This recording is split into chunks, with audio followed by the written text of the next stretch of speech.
Halo teman-teman, di video ini kita akan membahas studi kasus bisnis geprek bensu. Berdasarkan pengakuan langsung jadi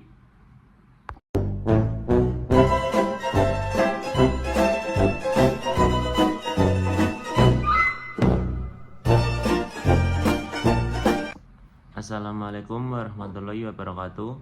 Di sini saya akan menjelaskan mengenai bangkrutnya bisnis gerai makanan geprek bensu untuk memenuhi tugas akhir mata kuliah manajemen strategi. Nah, selanjutnya, bagi yang belum tahu, pada awal kemunculannya, geprek bensu dikenal sebagai salah satu pelopor ayam geprek yang melejit dengan cepat. Nama besar figur publik di belakangnya membuat merek ini mudah dikenali. Gerainya tersebar di berbagai kota dan antusiasme masyarakat sangat tinggi. Namun, seiring berjalannya waktu, kondisi bisnis tidak selalu berjalan mulus. Muncullah kabar bahwa banyak gerai tutup dan bisnis ini diduga bangkrut. Klarifikasi dari pihak manajemen menyebutkan bahwa bisnis tersebut tidak benar-benar berhenti, melainkan mengalami penyusutan skala usaha demi bertahan. Lingkungan internal dan eksternal yang memengaruhi dari sisi lingkungan internal. Geprek bensu sebenarnya masih memiliki model yang cukup kuat. Brandnya sudah dikenal luas, produknya sesuai dengan selera masyarakat Indonesia, dan masih ada puluhan gerai yang aktif beroperasi. Ini menunjukkan bahwa secara internal, bisnis ini belum sepenuhnya kehilangan daya saing. Namun, di balik kekuatan tersebut, terdapat kelemahan yang tidak bisa diabaikan. Banyak gerai ditutup karena tidak lagi menguntungkan, pemasarannya tidak seagresif masa awal, dan kualitas pengalaman pelanggan di tiap outlet belum sepenuhnya konsisten. Kondisi ini membuat performa internal perusahaan melemah jika tidak segera dibenahi. Sementara itu, dari lingkungan eksternal, peluang sebenarnya masih terbuka lebar. Pasar kuliner Indonesia, khususnya ayam geprek, masih sangat besar. Perkembangan layanan pesan antar dan media sosial memberi ruang bagi bisnis untuk kembali menjangkau konsumen secara lebih efisien. Akan tetapi, ancaman juga datang bersamaan. Persaingan semakin ketat karena banyak merek serupa bermunculan. Ditambah isu merek dan perubahan perilaku konsumen yang kini lebih selektif dalam membelanjakan uang. Selanjutnya, analisis SWOT dalam cerita jika disusun dalam analisis SWOT. Maka kekuatan geprek bensu terletak pada popularitas merek dan pengalaman panjang di industri kuliner. Kelemahannya ada pada penurunan performa outlet dan lemahnya promosi.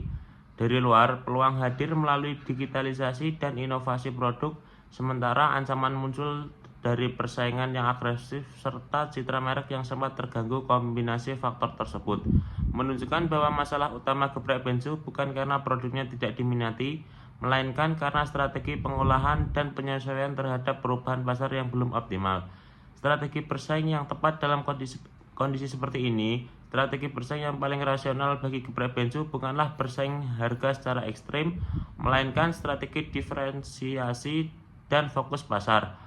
Artinya, perusahaan perlu kembali menonjolkan keunikan produknya baik dari cita rasa, variasi menu, maupun pengalaman pelanggan, serta fokus pada wilayah dan segmen pasar yang benar-benar menguntungkan. Alih-alih membuka banyak gerai, perusahaan justru perlu memperkuat sedikit outlet yang potensial. Dengan begitu, sumber daya tidak terbuang dan kualitas dapat lebih terkontrol.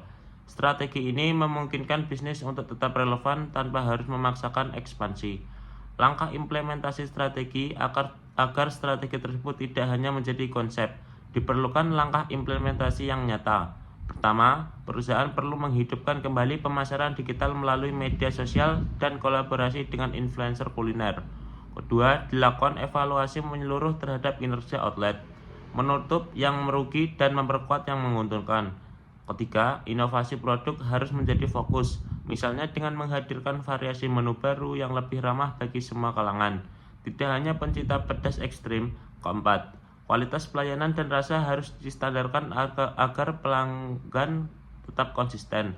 Terakhir, perusahaan perlu menjaga reputasi merek dengan komunikasi yang jujur dan terbuka kepada publik. Pada akhirnya, kisah geprek bensu adalah gambaran nyata bahwa dalam dunia bisnis, bertahan seringkali lebih sulit daripada memulai. Namun, dengan memahami kondisi internal dan eksternal melalui analisis SWOT secara tepat, serta menerapkan strategi bersaing yang sesuai, sebuah bisnis masih memiliki peluang untuk bangkit dan beradaptasi. Geprek bensu bukan sekedar cerita tentang penurunan, tetapi juga tentang pilihan strategi untuk tetap hidup di tengah persaingan yang keras. Demikian analisis studi kasus geprek bencu yang dapat saya sampaikan. Semoga pembahasan ini memberi gambaran bahwa strategi bisnis harus selalu adaptif terhadap perubahan lingkungan. Terima kasih atas perhatiannya. Wassalamualaikum warahmatullahi wabarakatuh.